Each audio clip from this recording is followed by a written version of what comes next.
Howdy, hey folks, Coltrane here, wanting to bring you a video today to talk about Xur bounties. Yes, our favorite squid-faced friend this season of the Drifter have been bringing us these invitations of the Nine that essentially cause us to go to a world location, kill some enemies, get these items they're calling metaphysical samples, do a strike on the world space, and then go watch a cutscene that the Emissary of the Nine gives us. Pretty cool. I have a couple thoughts about them this season, and I wanted to share those with you today.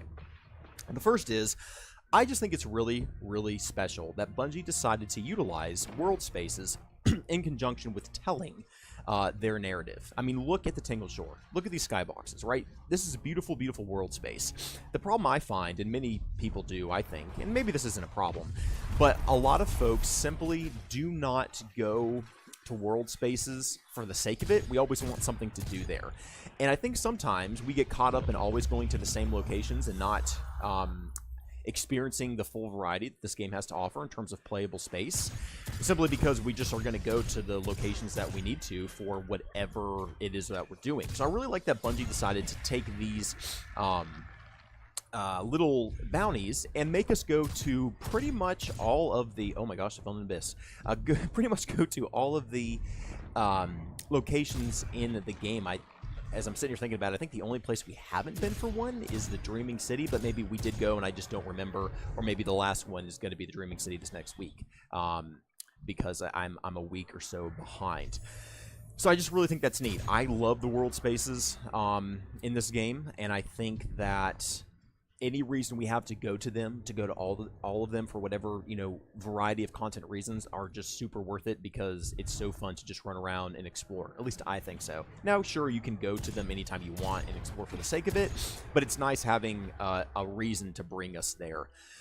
So that's really point number one. This point number two I want to make, and this is the one I want to drill down on for a little bit, is I love the means of storytelling Bungie has used, from a narrative standpoint, these bounties to be. I've always felt, and this has been my biggest gripe with Destiny throughout its lifespan, is that Bungie has never totally seemed to just pick a certain vehicle of storytelling and really, really just milk that and make it their own and really build off of that. It seems to kind of be all over the place, and that's not necessarily bad, but sometimes it's nice to have a little bit of a cohesion.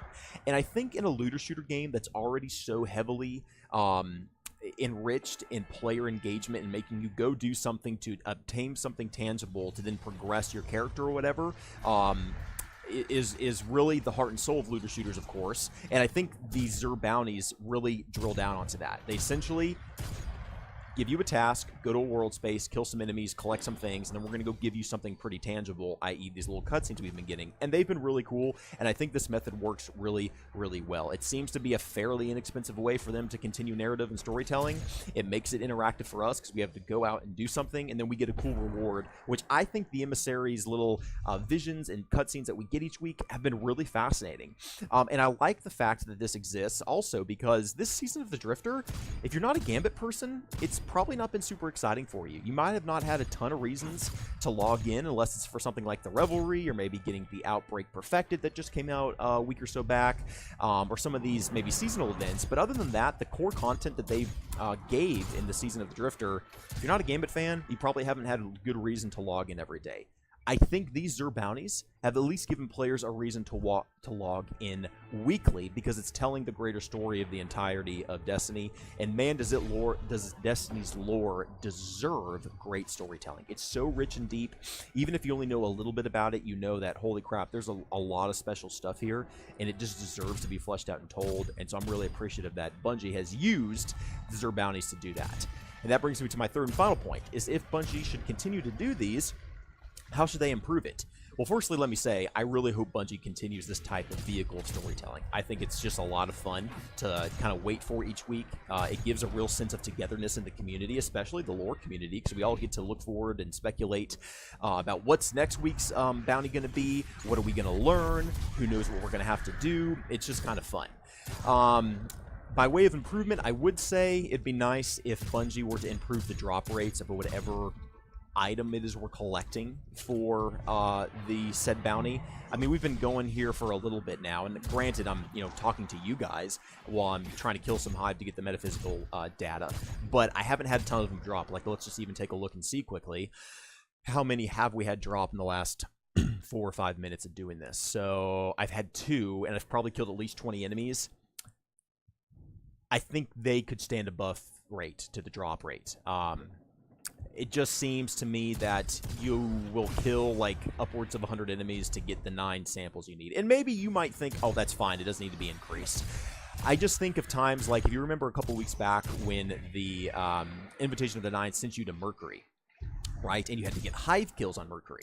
Well, if the heroic adventure bug in the machine was not the daily heroic adventure, it was you had a hard time finding hive on Mercury. The only other way you could find hive that I believe is by running a strike. I think it was the Tree of Probabilities, and you had to hope that when you were running around the Infinite Forest, that hive were some of the enemies that would spawn. It would always spawn Cabal, and then it would either spawn Vex, Fallen, or Hive. And so you had to kind of just bank on some RNG, and if it didn't happen, you had to leave the strike and start it again. I think Bungie could do some things to circumnavigate that by simply either adjusting the type of sources of whatever item it is we're trying to get, or just buffing the drop rate so you didn't have to run the same strike 10 times in a row if that, in Mercury's case, if that mission wasn't active. Other than that, I've really enjoyed these all season long. I'm excited to see in the Season of Opulence if they continue using a storytelling vehicle like this. I would be for it. I'd really like to know what you guys think, though, so let me know in the comments below. If you enjoyed this video, a thumbs up and a subscription help me a lot. If you'd like to come watch me on stream sometime, please do check out the links in the description below. You can find me at twitch.tv/thecoltrane. Of course, you can find me right here on YouTube, bringing you all kinds of just my thoughts and musings on Destiny.